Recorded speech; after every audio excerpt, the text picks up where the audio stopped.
தேர்தல் வாக்குறுதியில் அளித்த பழைய ஓய்வூதிய திட்டத்தை மறந்த முதலமைச்சருக்கும் போக்குவரத்து துறை அமைச்சருக்கும் நினைவாற்றலை தூண்டும் வல்லாரக்கீரையை தபாலில் அனுப்பி ஓய்வு பெற்ற நெல்லை போக்குவரத்து தொழிலாளர்கள் நூதன போராட்டத்தில் ஈடுபட்டனர். நெல்லை வண்ணாரப்பேட்டை போக்குவரத்து மண்டல மேலாளர் அலுவலகம் முன்பு 26வது நாளாக தொடர் காத்திருப்பு போராட்டம் நடைபெற்று வருகிறது. இந்த போராட்டத்தில் ஓய்வு பெற்ற போக்குவரத்து தொழிலாளர்கள் உள்ளிட்ட 100க்கும் மேற்பட்டோர் கலந்து கொண்டு தமிழக அரசை வலியுறுத்தி முழக்கங்கள் எழுப்பினர். தேர்தல் வாக்குறுதி தேர்தல் கால பரப்புரை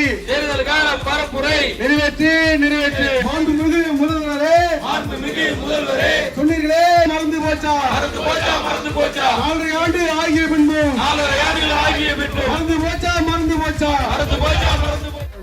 நூதனமான இந்த வல்லாரக்கீரை அனுப்பும் போராட்டத்தை நாங்கள் நடத்துகிறோம். நேற்றைய தினம் போக்குவரத்து அமைச்சர் போராட்டத்தை நிறுத்திக் கொள்ளுங்கள் அப்படி என்று சொன்னார். ஆனால் இதுவரைக்கும் இந்த வாக்குறுதிகள் அனைத்தும் திமுக தேர்தல் வாக்குறுதி, முதலமைச்சர் சொன்ன வாக்குறுதி அதற்கு நிறைவேற்ற தவறிக் கொண்டிருக்கிறார்கள். அதற்கான ஒரு பேச்சுவார்த்தை கூட பேசல, இதை நிறைவேற்றுகிறோம் என்று கூட ஒரு வார்த்தை கூட சொல்லல. இப்படி மனமில்லாத போக்குவரத்து அமைச்சர் இன்னைக்கு இருக்கிறாரு. இதையெல்லாம் பொதுமக்களும் பத்திரிகை நண்பர்கள் எல்லாரும் கவனிச்சுட்டு வராங்க. அதை தமிழக முதல்வர் உடனடியாக தயாரித்து எங்களுடைய பிரச்சனை தீர்க்கப்பட வேண்டும். வெளிநாட்டில் சென்று பல்வேறு முதலீடுகளை கொண்டு வந்திருக்கீங்க.